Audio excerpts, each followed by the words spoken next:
Eyes بن عمر ایک صحابی ہیں، اور فتح مکہ والے سال ابھی تک حضرت ابو سفیان رضی اللہ تعالیٰ عنہ مسلمان نہیں ہوئے تھے. تو کسی نے ذکر کیا تو اس نے ابو سفیان رضی اللہ تعالیٰ عنہ کا نام پہلے لیا اور آئز بن عمر کا نام بعد میں لیا. تو میرے اور آپ کے آقا و مولا ناراض ہو گئے اور فرمایا ایسا نہیں کرو گے تم. سردار ہیں قوم کے ابو سفیان، اور یہ آئز ایک سادہ مسلمان ہیں، لیکن چونکہ یہ مسلمان ہیں لہٰذا نام لیتے ہوئے تم پہلے اس کا نام لو. اقبال کہتا ہے کہ قطرائے آب وضو کمبرے خوب تر از خون ناب کیسے، کہ حضرت علی رضی اللہ تعالیٰ عنہ کے در کا غلام کمبر رضی اللہ تعالیٰ عنہ جب وضو کرتے ہیں اور ان کے وضو کے پانی سے جو قطرے گرتے ہیں وہ اس دور کی سپر طاقت سلطنت روم کا شہنشاہ کیسر، کہا کیسر کے خون سے وہ قطرائے وضو زیادہ قیمتی ہے جو محمد عربی کے غلام کے بدن کو چھو کے گزرتا ہے. تو اسلام کی ایک اپنی انوکھی شان ہے، اسلام کا ایک اپنا مزاج ہے. لیکن مانوسیت تحریک نے ایک نعرہ بلند کیا 14ویں صدی کے آغاز میں کہ وحدت ادیان کے ذریعے سے لوگوں کو قریب کیا جائے، اور ان کا مقصد کیا تھا کہ مسلمانوں کو تذبذب کے اندر مبتلا کیا جائے.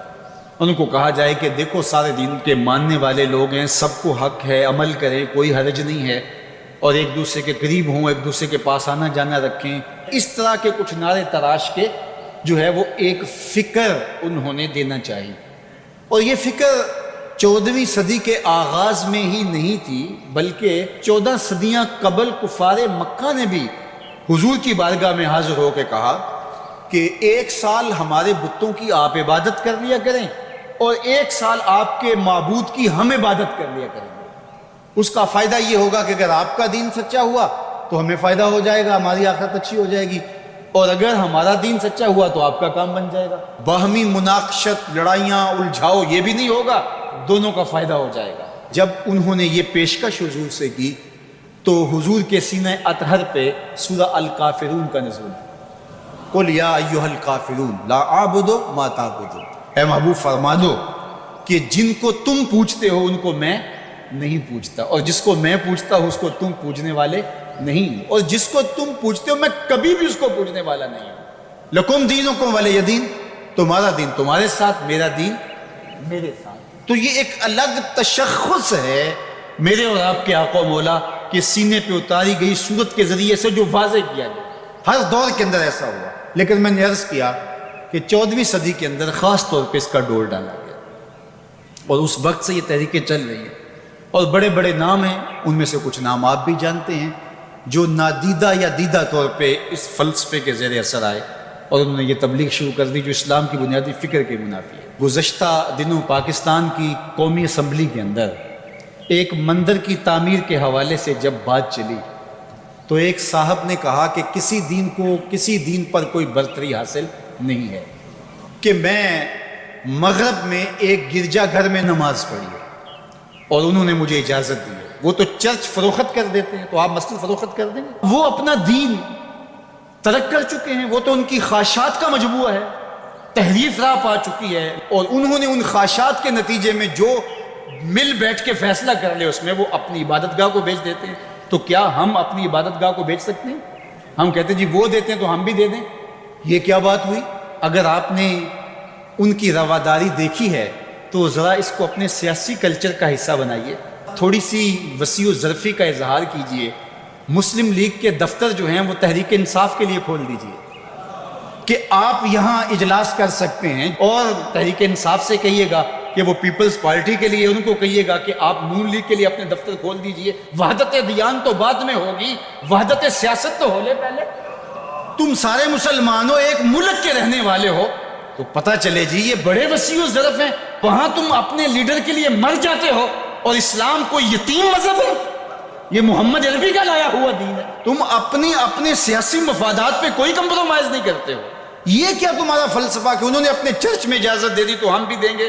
میاں ان کی غیرت اجازت دیتی ہے، ان کا دین جو خود ساختہ ہے، اور حضرت عیسیٰ کو چھوڑ کے جو انہوں نے اختیار کیا ہے ان کی تربیت ان کے نفس نے کی ہے، اور ہماری مسجد کے حوالے سے تربیت محمد عربی نے کی ہے۔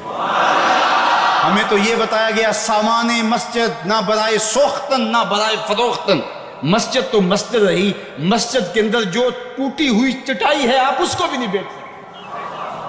باقی وہ آپ کے لیے ایک یا دو چرچ کھول رہے ہیں اور کہیں کہ وہاں نماز پڑھیں اور آئیں، وہاں میں آپ کو اجازت دیتے ہیں۔ میں آپ کو ایک پیشکش کرتا ہوں کہ انہیں کہیں کہ تم بڑے وسیع و ظرف ہو مگر بہت کشادہ ذہن ہے، تو ہمیں مسجد کرتبہ میں نماز پڑھنے دیں۔ مسجد کرتبہ میں جو مسلمانوں کی بنائی ہوئی 10 مربع کلومیٹر پر پھیلی ہوئی ہے مسجد، اس کے باغات، اس کے احاطے، اس کے متعلقات اگر شامل کریں، حمام شامل کریں تو 10 مربع کلومیٹر پر وہ مسجد تھی، اور 1400 ستونوں پر پھیلی ہوئی مسجد کا حال۔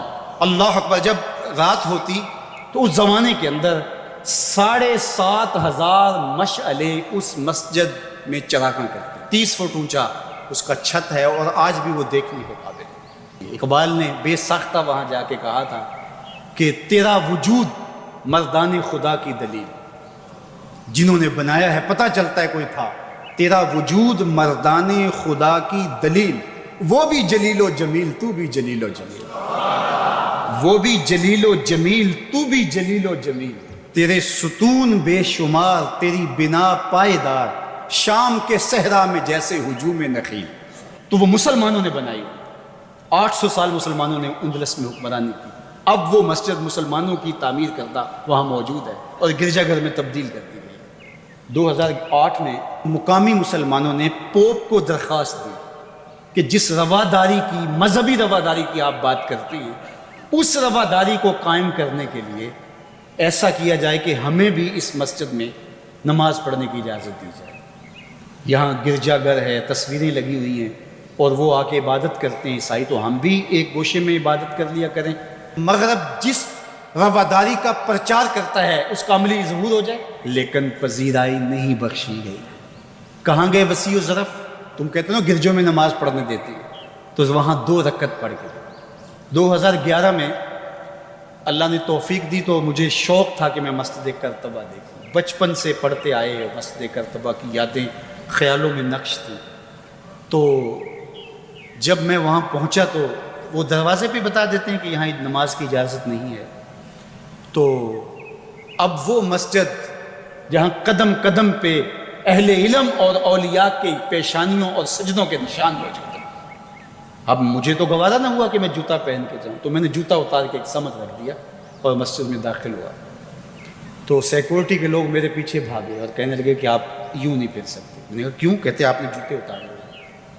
تو وہاں تمام مذاہب کے لوگ آتے ہیں، آپ جانتے ہیں کہ ان کے لباس بھی مختصر ہوتے ہیں، تو میں نے کہا انہوں نے تو لباس بھی نہیں پہنے ہوئے تو مجھے اس کی اجازت دیتے کہ میں جوتا اتار دوں، انہوں نے لباس اتارے ہوئے۔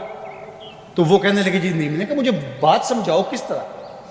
تو جو گفتگو ہوئی وہاں، جو میرے ساتھ ترجمان تھے ان کے ذریعے سے، وہ یہ تھی کہ چونکہ مسلمان مسجد کی تعظیم کرتے ہیں اور مسجد کی تعظیم عبادت کا روپ ہے، اور وہ مسجد کو تقدس دے کر کے اس کی تعظیم کرتے ہیں، اور آپ نے جو جوتا اتارا ہے آپ کی نیت میں مسجد کی تعظیم یہی ہے۔ میں نے کہا بالکل یہی ہے، یہاں بڑے بڑے مشائخ اولیاء بیٹھتے رہیں تو کس طرح میں اپنے جوتوں سے اس کے فرش کو رون دوں؟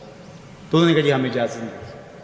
تو ان سے بہت کہا لیکن وہ کہنے لگے یہ ہو ہی نہیں سکتا، تو ہم ساری مسجد نہیں دیکھ سکے اور واپس آ گئے۔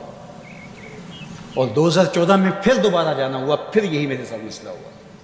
تم کہتے ہو بڑے وسیع ظرف ہے، میں اپنا تجربہ بتا رہا ہوں۔ تم کہتے ہو چرچ میں نماز پڑھنے دیتے ہیں اور وہ جوتے اتار کے نہیں جانے دیتے۔ او میاں وہ تمہارے لیے ایک کھلونا رکھا ہے، تمہیں بہلانے کے لیے، تمہیں ورغلانے کے لیے وہ رکھا ہوا ہے۔ انہیں پتہ ہے اس سے بہل جائیں گے اور وہ بھی شور جا کے کریں گے کہ ہماری مسجدوں میں بھی ایسا ہونا چاہیے، ہم بھی وسیع و ظرف ہوں۔ وہ تمہیں دھوکہ اور فراڈ دینے کے لیے کیا ہے۔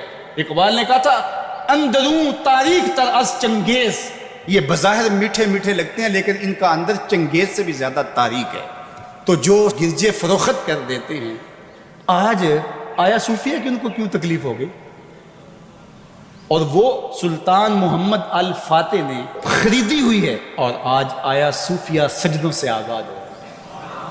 آج وہ مسجد اذانوں سے پرنور ہو رہی ہے اور ماحول کے اندر وہ عجیب خوشیاں پھیل رہی ہیں۔ تو تکلیف اسلام سے ہے، وہ چاہتے ہیں کہ یہ تذبذب میں مبتلا ڈھیلے ڈھیلے مسلمان رہیں، خیر سے رہیں، ان سے کیا ہماری پریشانی ہے؟ مجھ کو پریشانی ہے تو اس امت سے ہے، اشک شہرگاہی سے جو ظالم کرتے ہیں۔ تو آج آیا صوفیہ تکلیف کا سبب اس لیے بن گیا کہ یہ جو تحریک بپا کی گئی تھی وحدت ادیان کی، اور ترکی بھی ایک زمانے میں اس کا مرکز رہا، اور آج یہ ہے کہ وہاں آیا صوفیہ مسجد کی صورت میں بدل رہی ہے۔ لیکن مغرب خوش ہے کہ پاکستان میں مندر بن رہے ہیں، عربستان میں مندر بن رہے ہیں، اور اسرائیل کے ساتھ ہم عربوں کے تعلق کو مضبوط کر رہے ہیں۔ لیکن یہ تمہارا ادھورا سا خواب ہے جو کبھی پورا نہیں ہوگا، یہ وقتی ہوگا۔ انشاءاللہ وہ وقت دوبارہ آنے والا ہے کہ پوری کائنات پہ جھنڈا میرے حضور کا ہی ہوگا۔ ملیں گے سینہ چاکانے چمن سے سینہ چاک، بزم گل کی ہم نفس باد صبا ہو جائے گی، شبنم افشانی پیدا کرے گی میری سوز و ساز، اس چمن کی ہر کلی درداش نہ ہو جائے گی، آسمان سحر کے نور سے ہوگا آئینہ پوش، ظلمت رات کی سیما پا ہو جائے گی، شب گریزاں ہوگی آخر جلوہ خورشید سے، یہ چمن معمور ہوگا نغمہ توحید سے۔